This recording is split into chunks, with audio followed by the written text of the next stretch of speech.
Good morning. Welcome. I'm so glad you're here. Thank you for being a part of this community. And I got to tell you something. I am super excited in spite of the fact that there's so much craziness going on in the world, as we've talked about. Bringing our attention to it is important, but keeping our attention on the craziness is not what's important. What's important is to see what is unfolding, see what is coming forward, see all of the possibilities that are before us right now. And so I'm grateful to be along with you on this journey. This month of February is the month of remembering. We're calling it the Great Remembering. It's in connection with the Great Emergence. Last month we talked about this was the time for us to experience arrival in our nervous system, so that these beliefs that we've said we've had, the powerful beliefs that we have said we believe in, actually are now becoming embodied. We're experiencing the embodiment of this, because ultimately, at the end of the day, it's not about what we say we believe, but it's about how we feel truly about what we say we believe. That connects us with the universal law. These are universal principles. So it's not enough for us to just say some things with our mouth. And again, affirmations are great. They're fantastic. But affirming it with our feeling, as we were told many times by Neville Goddard years and years ago, and a lot of the teachings have come to light recently, that this is about wishes fulfilled. If you can feel it in your body as the sensation of the truth, you begin to align your nervous system with that higher truth. This is one of the reasons that we notice a lot of people, and there's a deeper teaching in this, and I'm actually putting one together because this has been a personal evolution for me, that a lot of times it seems like the corrupt people in the world tend to, it looks like they are being so successful and so prosperous. And really, it's not because of their goodness or badness. It's because of their coherence. They actually believe that they deserve to be wealthy and to be healthy and to be successful. Because they believe it, they begin to receive it, because there's a coherence in their system. And that's what I'm asking us to do this year.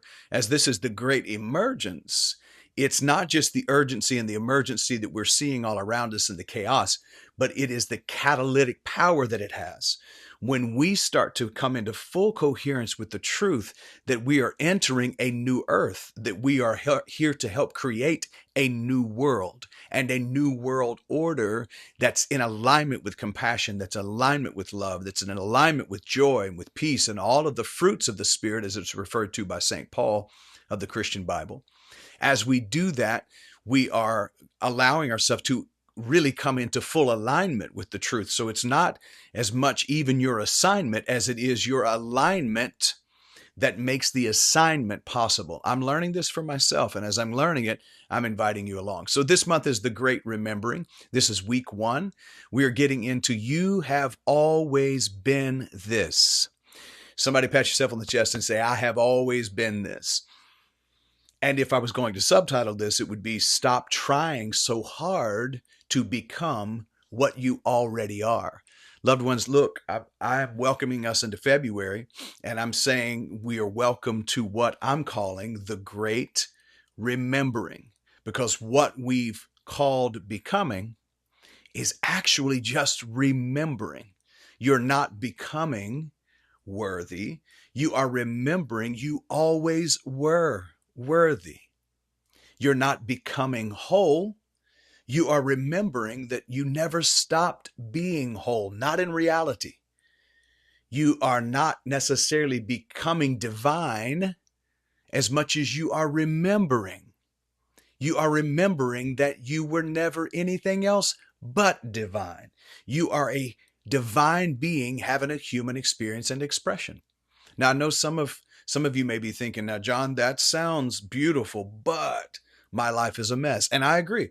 Some of our lives are a mess. They're so messy that they qualify for federal disaster, as a federal disaster zone. But listen to me. The mess is not your identity. It's just your current weather. You are not the storm that you're experiencing. You are the sky that hosts the storm, and it's the grasping to the storm that makes it feel like you're unified with it. If you're in alignment with the storm, my nose is itching for some reason. If you're in alignment with the storm, then you feel like it's one with you, but it's not you. You are the sky hosting the storm. Release the storm and let it do what it's come to do. Somebody say amen before I start levitating up in here for real. So the first thing I want to look at is becoming is often just spiritual hustling. Let me say something that might set some of you free immediately. I know it did to me as soon as I felt to write this. Most of us don't approach spirituality like it's a homecoming. We approach it like it's self-improvement and like we are a project to be fixed. It's like God is out there outside of us, waiting for us to show up and do the right thing. We approach it like it's a self-improvement project. It's like God is handing out report cards or something, and it's the external being that's judging us. It's like, John, overall, you're really doing fine, but you're still scoring low in patience and emotional regulation. Some of you, I know I have, treat spiritual growth like CrossFit. You think if you do enough reps of gratitude, enough affirmations, enough journaling, enough breath work, another meditation, enough celery juice, you will feel enlightened or finally be enlightened. Friends, let me tell you though, some of us are so committed to self-improvement that your inner child is tired, exhausted. That child is like, hey, listen, can we just be loved today without needing some kind of a big breakthrough? Because here's the thing. Here's the thing I want us to hear. You don't always need a breakthrough. Sometimes you just need a break. Type it in the comments. I just need a break. You don't need a breakthrough. You need a break. Because spiritual maturity, it's not a race to the top of some mountain of spiritual achievement. Spiritual maturity is realizing you've been home the whole time within your being. It's why Eckhart Tolle says it like this: you are not your mind. You are the host of the thoughts, but you're not your mind. And if that's true, then why are we trying to fix ourselves by thinking harder? That's like trying to clean your kitchen by turning up the radio. Now listen closely to this, because I know that many of us, excuse me, this cough has been trying to hang on, but it's not going to shut me up. Many of us have been trying to succeed by doing the right amount of memorization, the right amount of affirmation, supposedly helps our strength in meditation and in manifestation. But you have always been divine. You've always been this. The love you're searching for, it's not ahead of you. It's underneath the fear, underneath the mask. It's underneath all of the strategery, the strategy. It's underneath the performance. Rumi said, and I love Rumi. Rumi said, you were born with wings. Why prefer to crawl through life? Now, here's the thing. We don't crawl because we're evil or because we're low vibration. We crawl because we've essentially been taught to crawl. Let me say that again. We don't crawl because we're evil. We crawl because we learned to crawl. We've been taught to crawl. You crawled to survive.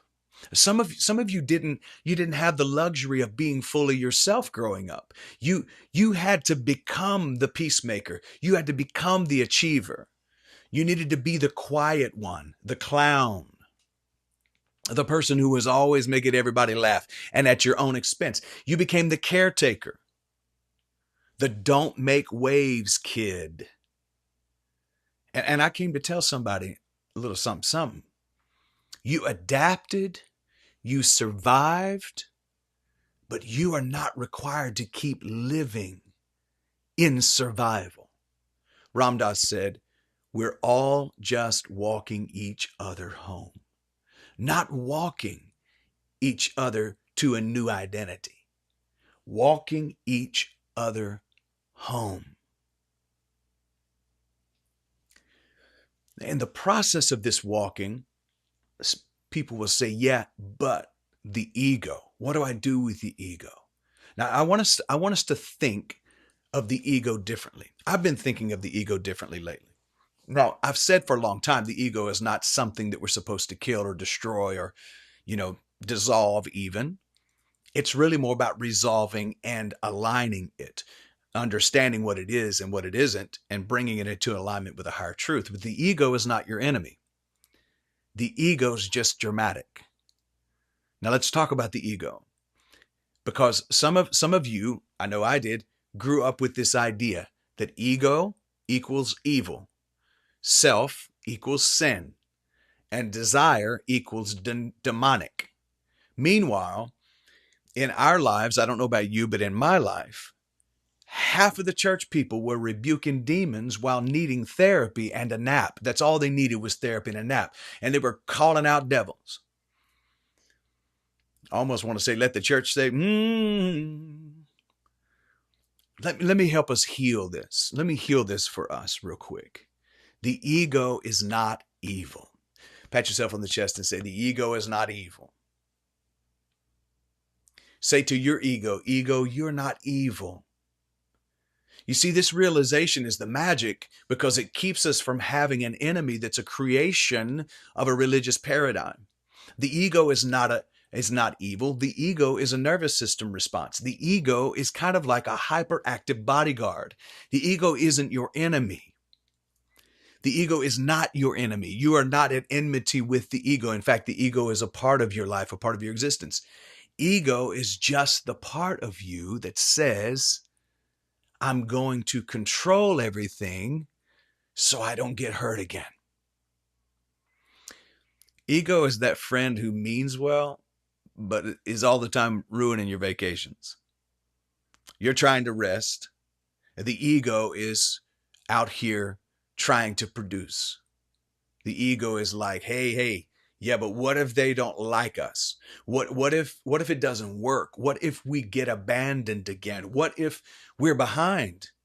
What if we're not ahead of the game? What if we're not enough? This is what the ego is constantly doing while you're trying to rest. This friend, this ego, is ruining your vacation because it wants to constantly make sure that in some way it's helping you to survive. And it believes it's doing the greater work for you. But it's saying, what if we're not enough? And folks, here's the thing. If you get to believing the ego, that's when you start to drown in it. The ego is the part of you who reads one self-help book and suddenly thinks it's a CEO of your life and needs to run everything. But here's the true freedom. This is the real liberation. You are not your ego, and your ego is not evil, but you are the awareness that notices the ego and its work. Eckhart Tolle calls it the awareness of presence. The awareness of presence. And presence is the greatest gift that you'll ever have. It's what happens when you stop arguing and fighting with the moment and you start living in the present moment, in spite of the fact that the ego for so long has been in charge of trying to make sure you look good and sound good and come across as good. Now, I have been digging more into the Tao lately, getting back into my really the study of my life, which is Taoism. And so I want to look at the Tao for a moment. And I want to look at the concept in the Tao that says, stop forcing the river. As I bring the Tao Te Ching into this, I want to look at that concept because there's a non-resistance, there's a non-fighting that occurs when you become a real student of the Tao. One of my favorite teachings is this, that the Tao does nothing, yet nothing is left undone. Now, that line, it messed me up, but I'll tell you something else it does. It messes up Western religious people because Western religion loves effort. In fact, most religion does. It loves striving. It loves earning. It loves proving. It loves try harder. But the Tao says, stop forcing the river. Some of you are exhausted because you're trying to force your unfolding. You're trying to micromanage your emergence. You're trying to schedule your miracles. You're trying to plan your peace at a later time when everything works out. And God is like, I'm not your employee. The universe is like, I'm not your employee. You can't just plan this. The Tao says the fruit ripens when the proper time has come. The fruit ripens when the season comes. And some of you are trying to harvest your fruit in February when it's not scheduled until April or May. And you're mad at God. You're mad at God because it hasn't come to pass. No, baby, that's not God punishing you. That's not even spiritual warfare. That's agriculture. That's just how it works. And the Tao is trying to help us to get in alignment with that higher truth. Now, Jesus goes on to teach us, and this is the fifth principle I'd like to look at today. The kingdom is within you. We've talked about this a lot, but let's anchor this in Jesus as well, because we're looking at Lao Tzu. We've looked at some Buddhist principle. We looked at some universal law principles.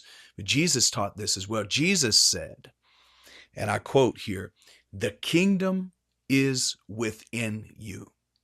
Not the kingdom is after you get it together.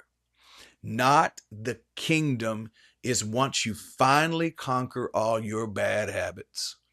Not the kingdom is after you've been consistent for 60 days with that new meditation and prayer plan and that read the Bible through. No, within you. That means the kingdom, the divine, isn't hiding behind something in the future. The divine is in the now, in the present moment. So let's modernize it in our language. Stop looking for God in the next upgrade. God is already here, and God is already you, as you, in you, through you, right here, right now. Some of us think, I'll say this for sure, for me, it's been the case. Some of you think you're on a spiritual journey to become more holy, but you are already holy. You're just traumatized. You're just tired. You're just exhausted. You see what's going on in the world around us and you believe for a new earth, but the experience in the meantime is extremely painful and is extremely disorienting. So you're already holy. You're just traumatized. You're just tired. You just need a break. You're just carrying stories that aren't yours. They aren't yours to carry anymore. Pat yourself on the chest and say, I'm ready to lay down the stories that are not mine. I'm ready to lay down the stories that are not mine. I am ready. In fact, say it this way, I am laying down the stories that aren't mine. Here's what I think is in this month of becoming and recognizing who we are, remembering more than becoming something, remembering that we are. I believe much of the real work is unlearning. And so some would say, what is the work then? What are we here to do? If you already are this, then what do I need to do? I think we unlearn. I think we stop living from the false self. We stop confusing our wounds with our identity, our coping with our calling. We stop identifying our performance with our presence or confusing the two. You are not becoming anything. You're simply removing the cover. You are removing the cover that has had it hid. It's like Michelangelo said about sculpting David. All he said was, I simply removed everything that was not David. That's spiritual growth. That is spiritual growth. You're not being improved. You're being revealed. You are being exposed as the truth of your nature. Your authentic and true original self is coming forward in the midst of all of the pain. You're not broken. You are human. Let me give you some relief here right now in this present moment. Some of you are so hard on yourself. You judge yourself for having emotions. You judge yourself for being tired. You've been judging yourself for being triggered, for being messy, for being inconsistent. And I want to tell you something. That is religious trauma wearing a self-help hoodie. You are allowed to be a spiritual person and still have moments where you want to cuss, fuss, and hang out with people who do. Sometimes you want to cuss somebody out in traffic. Some of you had an anointed worship experience and then you argued with your spouse in the parking lot right after service. That does not mean you're fake. That means you're married. Y'all heard? Don't tell Carrie. That means you're married. I know I'm preaching better than y'all clapping right now. Put y'all's hands together, somebody. That doesn't mean that you're failing. It doesn't mean that you're not spiritual. It means that you are married. It means that you're human. And so I want to take us through a few affirmations, if you'll allow me here. We're going to practice remembering right now, not later, not after you earn it, not after you fix everything, now. So I'm asking you, put your hand on your heart. If you want to just take a breath and repeat after me.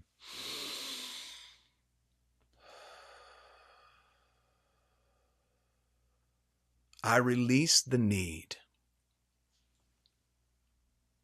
to have it all together. I do not need to be perfect to be powerful.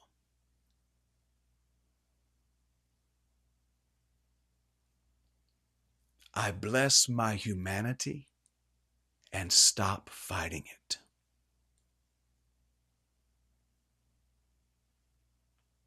I am not a problem to solve. I am a life to live.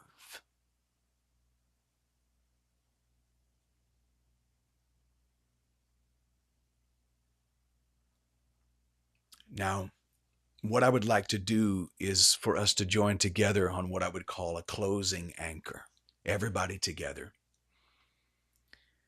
I remember what is real. I return to my deep original self. I rest in presence.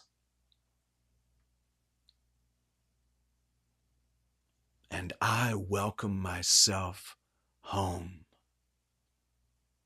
Take one more breath. And feels what happens when you stop reaching and you stop resisting and you start resting. That rest is not laziness. That rest, my friend, is wisdom. That rest is you remembering. Somebody say, I'm remembering. I'm remembering. Loved ones, look back at me on the screen, if you would. The great emergence is not you transforming into a better person. The great emergence is you returning to what has always been true. And the truth is that you're already love. You are already worthy. You are already held. You are already divine. And the next time your mind tries to tell you you're behind, Tell your mind, baby, I'm not behind. I'm remembering. I'm remembering. And then the next time that your ego says you're not enough, tell your ego, thank you for trying to protect me, but I'm safe now. And the next time life gets messy, in 15 minutes from now, remember, you are not the storm. You are the sky hosting the storm. Rumi said, what you seek is seeking you. And I would add, what you are looking for has been looking out of your eyes the whole time. So today we don't strive. We don't survive. Today we don't audition. We don't crawl. Today we remember and we come home. We come home to our true self. As Muji said, everything you're looking for is found in the place from which you are looking. We come home. And so this month of February, as all of the world is swirling about and all kinds of things are happening, as the revelation and the continued transformation is occurring, welcome yourself home. It's time to remember the truth of your nature and value that truth in you. All right, my friends, that's what I have for you today. I love you so much. I'm grateful for you. I'm honored to serve you this food, and I hope that it is meaningful to you today. I hope it's been a blessing to you. I want to ask you to continue to support this ministry in whatever way you feel called to the best of your ability. Begin to align yourself with the truth of prosperity in every area of your life, not just monetarily, abundance, not just in money and in success in terms of business and material success, but success in your relationships, success in the goals for your life, success in your vision for your life, in your dreams, knowing that you are already exactly who you were meant to be. It just may be covered up by some muck. So the idea is to really remember who we are and emerge out of it, recognizing that all that was ever put upon you now becomes alchemized into fuel, fertilizer, if you will, that's going to help you to grow even faster. All right, my friends, I'm getting out of here now because it's time for me to go. I love you. Peace and grace to you. Stay warm. I know it's a cold weekend. Oh my God. Stay warm. Stay warm in your heart mostly. And we'll see you next time. Peace. Loved ones, thank you so much for joining us today for our devotional service. The ways to give are on the screen right now. You can, of course, text to give. You can utilize our app. You can also go to firstunity.org/give. And on that page, you can actually decide to become an auto giver. That's really what it takes to become a sustaining partner to this ministry. If you believe in what we're doing here, I'm asking you to consider supporting the light that currently is and seeding that light for the future.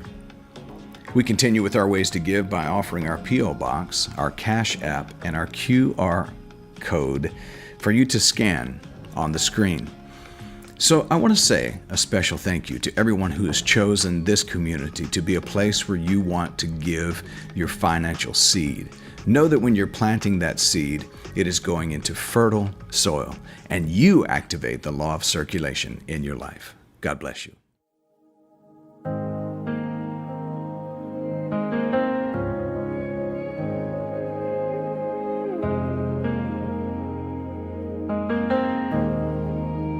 Let there be peace on earth, and let it begin with me. Let there be peace on earth, the peace that was meant to be.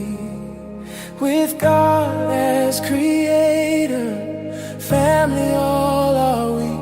Let us walk with each other in perfect harmony. Let peace begin with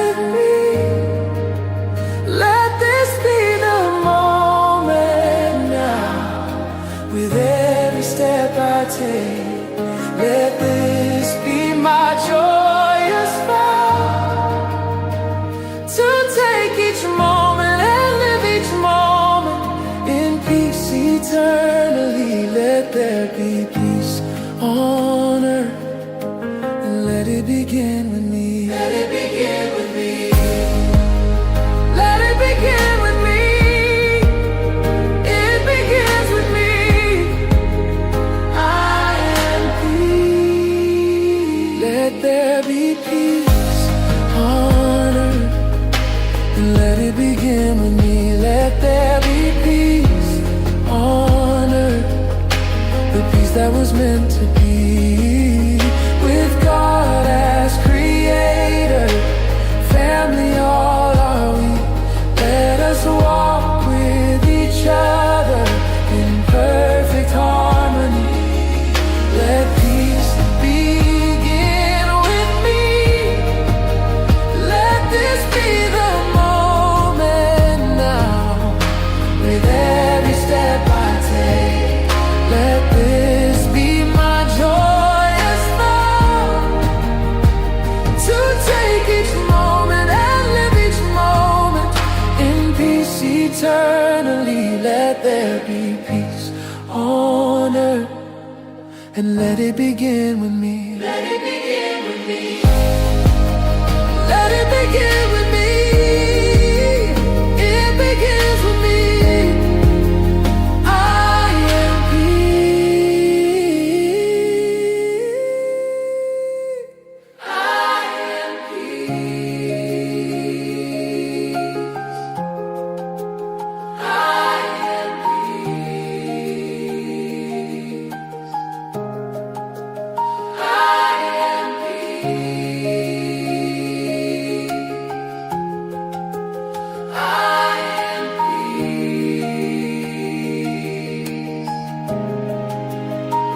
To take each moment and live each moment in peace eternally. Now there is peace on earth, and it has begun.